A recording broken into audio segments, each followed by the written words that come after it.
කවුද? යෝනි ගෙදරද?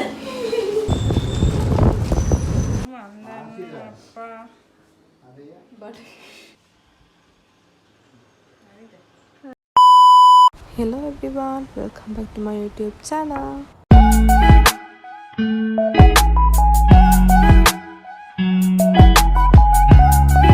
ඉතින් අද අරන් ආවේ අපේ අම්මගේ බර්ත්ඩේ එක මම කොහොමද පොඩියට සෙලිබ්‍රේට් කරේ කියලා.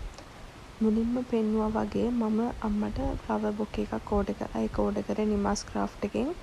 ඇත්තටම කිව්වොත් මම මුලින් ඕඩර් එක වෙන දෙනකට බාර දීලා තිබ්බේ සති දෙකකට විතර කලින්. හැබැයි යාලා මට කිසිම රෙස්පොන්ඩ් එකක් දුන්නේ නැහැ. කොහොම හරි මට අන්තිමට කරගන්නම දෙයක් නැතුව මම මේ නිමාස් ක්‍රාෆ්ට් එකට ඕඩර් එක දුන්නා. මට එයා බොකේ එක හදලා දවසින් ඩිලිවර් කරේ. මාරම කියලා වැඩක් නෑ. යාගේ සර්විස් එක නම් ඇත්තටම හොඳයි. මම ඔයාලටත් රෙකමන්ඩ් කරනවා ඒ විදිහේ බොකේස් හදා ගන්න ඕන නම් එයාව කන්ටැක්ට් කරගන්න. මම TikTok එකේ වීඩියෝස් වල එයා මෙන්ෂන් කරලා තියෙනවා. ඉතින් මේ අම්මගේ බර්ත්ඩේ එක දවසේ එයාට මම කෝල් එකකුත් අරගෙන විශ් කරලා ඉවර වෙලා ගෙදර ඉන්නේ නැහැ වගේ ලොකු රංගපෑමක් දැම්මා. ඔයාලට මතක ඇති මම ගිය පාර අම්මගේ බර්ත්ඩේ එකට වීඩියෝ එකක් දැම්මා. ඉතින් ඒක බැලුවේ නැත්නම් ඒකත් බලන්න. මේ සර්ප්‍රයිස් එක රෙඩි වෙනස්. කොහොම හරි මම 7 වෙනිදා තමයි ගෙදර ගියේ. කියන්නේ අම්මගේ බර්ත්ඩේ එක තිබ්බේ 6 වෙනිදා. මම 7 වෙනිදා උදේ ගෙදර ගියා. කොක්කොතු බීප් පාටි එක තිබ්බෙත් දාන්න. ඉතින් කොහොම හරි ඇත්තට මේ මට කියන්න කතාවක් තියෙනවා ෆ්ලවර් බොකේ ගැන. ඔයාලා ජීවිතේටවත් දන්නේ නැති පේජ් එකට ඕඩර් එකක් දෙද්දි හොඳට කල්පනා කරලා බලලා දෙන්න. ඇත්තටම මට නිමාස් ක්‍රාෆ්ට් එකේ යා බොකේ කිව්වේ නැත්තම් මට කරගන්න දෙයක් නැති වෙනවා. මොකද ගිය පාරත් ෆ්‍රෙෂ් ෆ්ලවර්ස් දීපු හින්දා මම මේ පාර කොහොමත් ෆ්‍රෙෂ් ෆ්ලවර්ස් දෙන්නේ නැහැ කියලා තමයි හිතාගෙන හිටියේ. මම ඉස්සෙල්ලාම ඕඩර් එක දීපු තැන කෙනා ඇත්තටම මට කිසිම රෙස්පොන්ඩ් එකක් දුන්නේ නැහැ. මම එයාට මැසේජස් දැම්මෙත් නැහැ. කොහොම හරි මේ නිමාස් ක්‍රාෆ්ට් එකෙන් මම ඕඩර් එක දාපු හින්දා මට ඒ වැඩේ ලස්සනටම කරලා හම්බුණා. ඇත්තටම මට මාරම සතුටුයි. කේක් එක සුපුරුදු පරිදි කේක් පැරඩයිස් බයි කවි. ඉතින් මම කලින් වීඩියෝ එකෙත් කිව්වා මගේ යාළුවාගේ කේක් බිස්නස් එක. ඉතින් ඔයාලට පුළුවන් ඕඩර්ස් දාන්න මේ තැන් දෙකෙන්ම.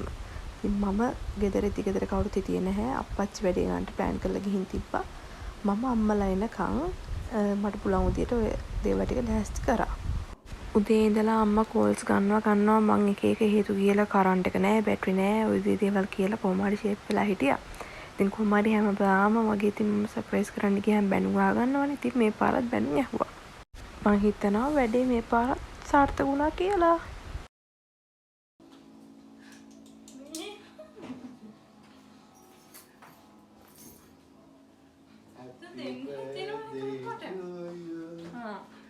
Happy birthday. උස්සගෙන අයියෝ මන්දන්න අප්පා.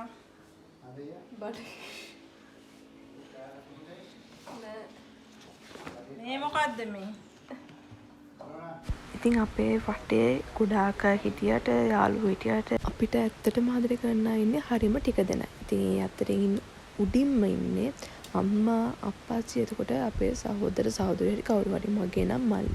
ඉතින් මම හැමතිස්සෙම එයාලව සතුටු කරන්න පොඩි දෙයක් හරි කරන්න තමයි කැමති.